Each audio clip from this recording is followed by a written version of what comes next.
तो हम पढ़ेंगे आज नेक्स्ट टॉपिक इसमें रेजिस्टेंस। रेजिस्टेंस होता क्या है? रेजिस्टेंस नॉर्मली भाषा में जाने हम लोग तो कोई भी वायर हो, कोई भी कंडक्टर हो, कोई भी बल्ब हो, कोई भी इलेक्ट्रिक उपकरण हो, सब में क्या होता है? रेजिस्टेंस होता है। तो रेजिस्टेंस क्या रेजिस्टेंस होता है? तो रेजिस्टेंस सिंपल भाषा में जाने, रेजिस्टेंस क्या होता है? किसी भी कंडक्टर या वायर में रेजिस्टेंस उसमें बहने वाले चार्ज का क्या करता है? विरोध करता है, अपोज करता है। उसको क्या कहते हैं? रेजिस्टेंस कहते हैं।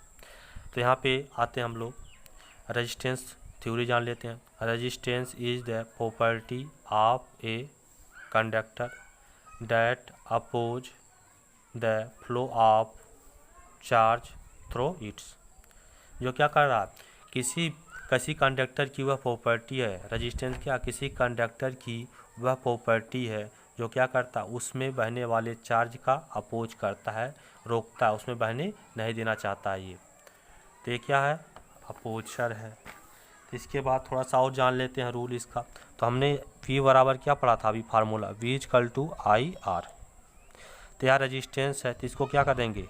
इधर इसको इधर भेज दीजिए और इसको नहीं, I को इधर भेज दीजिए। तो R इक्वल टू हो जाएगा V बाई आई। ये फार्मूला आ जाएगा। अब इसकी जान लेते हैं यूनिट इसकी क्या होती है रेजिस्टेंस की। यूनिट कैसे निकालते हैं? इस फार्मूले से निकालते हैं यूनिट। तो इसकी यूनिट क्या होगी? R की यूनिट देखिए यहाँ पे V अपान आई। तो आप लोग जानते हैं V की यूनिट क्या होती है? वोल्ट। क्या होती है? वोल्ट। और I की यूनिट क्या होती है? एम्पियर। तो आ गया क्या हमारा फार्मूला? वोल्ट पर एम्पियर। जो रेजिस्टेंस का यूनिट होती है SI में, वह क्या होती है? वोल्ट पर एम्पियर। ये SI में है, SI।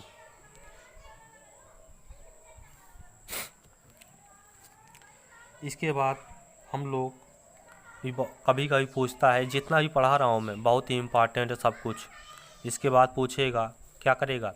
कहेगा 1 एम्पियर का डिफिनीशन लिखिए। तो आप आगे क्या करेंगे? नोट पॉइंट ये अलग से इसमें नहीं लिखेंगे। जब वह कहेगा कि 1 एम्पियर का डिफिनीशन लिखिए, राइट करिए, तभी यह लिखेंगे, नहीं लिखेंगे नहीं, इतना लिख के छोड़ देंगे आप। तो नोट पॉइंट कहेगा, तो इसकी एक और यूनिट होती है, इसको क्या कहते हैं? ओम्स। क्या कहते हैं इसको? ओम कहते हैं। ओम, इसको ओम से, ओम ये सिंबल है इसका, ओम से भी रिप्रेजेंट करते हैं इसको। R इक्वल टू क्या होता है? वोल्ट प्रति एम्पियर होता है, इसको ओम भी कहते हैं। इसको क्या कहते हैं? ओम। यह क्या है? ओम। ओम का यह सिंबल है। अब इसके बाद क्या कहेगा?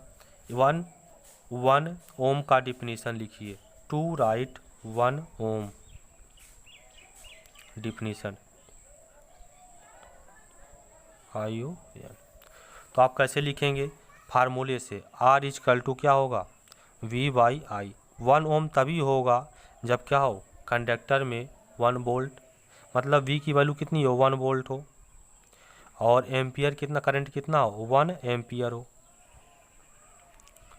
तभी क्या आएगा? 1 ओम आएगा, ओम आएगा।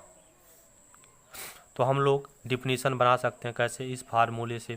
तो डिफिनीशन बनाना आप लोग सीखिए। याद, ये बहुत ज़्यादा याद करने की ज़रूरत नहीं होती है। डिफिनीशन और फार्मूले समझ गए आप तो डिफिनीशन अपने आप नहीं, फार्मूला आप समझ गए तो डिफिनीशन अपने आप बनाना शुरू कर सकते हैं, बना सकते हैं। तो क्या कर सकते हैं? इस फार्मूले से मैं डिफिनीशन बनाऊँगा।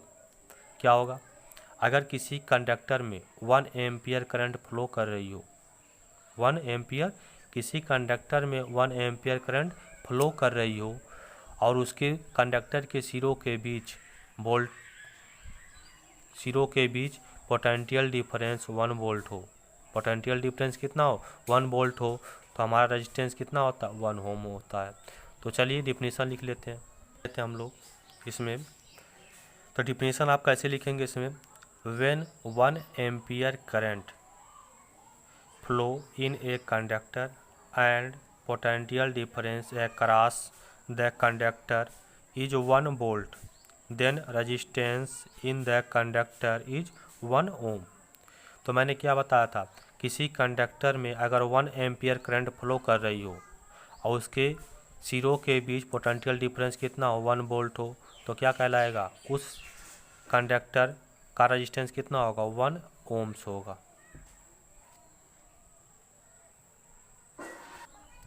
इसके बाद हम लोग रेजिस्टेंस की कुछ बेसिक प्रॉपर्टी के बारे में पढ़ेंगे।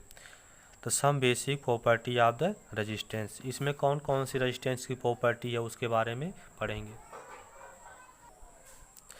तो यह क्या करता है, रेजिस्टेंस जो होता है वह डिपेंड करता है किस पे, यह डिपेंड करता है कंडक्टर किस मटेरियल से मिलकर बना है, लोहे से है कि चांदी से है, किस पे है, इस पे डिपेंड करेगा। फिर उसकी एरिया पे डिपेंड करेगा, मतलब उसका सिरा कैसा है, मोटा है कि पतला है कि चौड़ा है, मतलब उसकी एरिया पे डिपेंड करेगा। जैसे ये पेन है, तो इस पेन का एरिया ये है, एरिया ये है, तो इस एरिया पे डिपेंड करेगा। एरिया कम होगी तो कम होगा या ज़्यादा होगा, या एरिया अधिक होगी कम होगा या ज़्यादा होगा। तो इस एरिया पे डिपेंड करता है। किसी वायर के क्या करता है, उसके मटेरियल पे डिपेंड करता है, मटेरियल किसका है, लोहे का है कि चांदी का है, किसका है। और दूसरा सेकंड पॉइंट क्या है, इस पे कंडक्टर की इस एरिया क्रॉस सेक्शन, मतलब इस सिरे वाले पार्ट पे डिपेंड करता है कि इसका सिरा कैसा है, पतला है कि चौड़ा है, तो उसके हिसाब से डिपेंड करेगा, उस हिसाब से वह कम ज़्यादा होता रहता है। उसके बाद उसके लेंथ पे डिपेंड करता है, किसके, उसके लेंथ पे डिपेंड करेगा, उसका लेंथ कितना है, छोटा है या बड़ा है, तो उस पर डिपेंड करेगा। लेंथ छोटा होगा या बड़ा होगा तो कैसा टेम्परेचर कैसे क्या होगा, वैरी करेगा, बदलेगा, वो आगे हम लोग पढ़ेंगे। उसके बाद क्या करता है, ये डिपेंड करता है टेम्परेचर पे, टेम्परेचर कम होने पर कैसा होगा या टेम्परेचर अधिक होने पर रेजिस्टेंस कैसा होगा, इस बात पे डिपेंड करता है। तो हम लोग जैसे जानते जाएंगे, फर्स्ट प्रॉपर्टी इसका क्या, मटेरियल पर डिपेंड करता है। अगर आपका अच्छा मटेरियल होगा, अच्छा कंडक्टर होगा तो उसमें रेजिस्टेंस कम होगा। अगर बेड मटेरियल होगा, ख़राब मटेरियल होगा, अच्छा कंडक्टर नहीं होगा, तो क्या होगा, उसका रेजिस्टेंस अधिक होता है। तो मटेरियल वाला आप जान गए। फर्स्ट पॉइंट में इसमें मटेरियल मैंने बता दिया। अब सेकंड पॉइंट में क्या जानेंगे आप, area of cross section, area of cross section. तो एरिया ऑफ क्रॉस सेक्शन जो रेजिस्टेंस होता है वह इनवर्सली प्रोपोर्शनल होता है किसके, area of the cross section के, area of the cross section. मतलब एरिया अगर उसकी अधिक होगी तो क्या होगा, रेजिस्टेंस कम होगा, एरिया उसकी अधिक होगी तो क्या होगा, रेजिस्टेंस कम होगा। जैसे एग्जांपल में हमने ए ले लिया कितना, 5 सेंटीमीटर स्क्वायर ले लिया, तो आप यहाँ इस फार्मूले में रखेंगे तो क्या आएगा आपका, आर डायरेक्टली प्रोपोर्शनल इतना, तो ये 5 रखेंगे यहाँ पे तो कितनी वैल्यू आ जाएगी, आर डायरेक्टली प्रोपोर्शनल हो जाएगा 0.2 के। आर की वैल्यू हमने कितना रखा, ए की वैल्यू 5 सेंटीमीटर। अब सेकंड पाइप में ए की वैल्यू कितना रखिए, 2 रखिए सेंटीमीटर स्क्वायर। तो आर की वैल्यू देखिए कैसे बदल रहा, 2 रखेंगे यहाँ पे ए के प्लेस पे 2 रखेंगे तो कितना आ जाएगा, आर डायरेक्टली प्रोपोर्शनल हो जाएगा 0.5। तो एक चीज़ आप समझ गए कि जैसे जैसे ए की वैल्यू अधिक होगी और वैसे वैसे आर की वैल्यू क्या होगी, कम होती जाएगी। जैसे जैसे ए की वैल्यू कम होगी वैसे ही आर की वैल्यू क्या होगी, बढ़ेगी। यहाँ पे क्या था 0.2 था और यहाँ पे कितना है 0.5 है।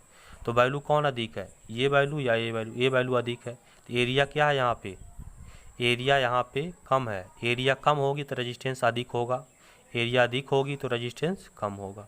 तो आप जान गए कि एरिया बढ़ने से रेजिस्टेंस क्या होता है, कम होता है। एरिया कम होगी तो रेजिस्टेंस अधिक होगा, उल्टा होता है, ये बढ़ेगा तो ये घटेगा, ये घटेगा तो ये बढ़ेगा। Second point. उसके बाद क्या होगा, लेंथ पे डिपेंड करता है, किस पे डिपेंड करता है, लेंथ पे डिपेंड करेगा। तो यह क्या होता है, लेंथ के डायरेक्टली प्रोपोर्शनल होता है, ये लेंथ है, ये क्या लेंथ है, और ये क्या एरिया है। तो लेंथ की क्या होता है, डायरेक्टली प्रोपोर्शनल होता है, मतलब जैसे एल की वैल्यू बढ़ेगी वैसे आर की वैल्यू बढ़ेगी, जैसे एल की वैल्यू कम होगी वैसे आर की वैल्यू कम होती है। ये सब चीज़ें बहुत ही इम्पॉर्टेंट है, सब लोग पढ़ाएंगे लेकिन ये सब चीज़ें बताते नहीं हैं। तो ये सब अगर आप जान गए तो आने वाले समय में फिजिक्स के बहुत अच्छे आप जानकार होंगे, सारे क्वेश्चन लगना शुरू हो जाएंगे। लास्ट में हम लोग क्वेश्चन सॉल्व करेंगे जब ये थ्योरी ख़त्म हो जाएगी तो। और थर्ड पॉइंट पे हम लोग आ रहे हैं रेजिस्टेंस रजिस्टेंस कैपिटल आर क्या होता है जी, डायरेक्टली प्रोपोर्शनल होता है टेम्परेचर के, टी के। टी क्या है, टेम्परेचर, क्या है, टेम्परेचर है। तो डायरेक्टली प्रोपोर्शनल होता है टेम्परेचर के, क्या है, डायरेक्टली प्रोपोर्शनल है टेम्परेचर के। तो जैसे जैसे टेम्परेचर बढ़ेगा वैसे रेजिस्टेंस बढ़ेगा, टेम्परेचर कम होगा तो रेजिस्टेंस कम होगा। मतलब कोई वायर अधिक हीट है तो उसका रेजिस्टेंस क्या होगा, अधिक होगा। अगर कोई वायर अधिक कूल है तो उसका रेजिस्टेंस क्या होगा, कम होगा।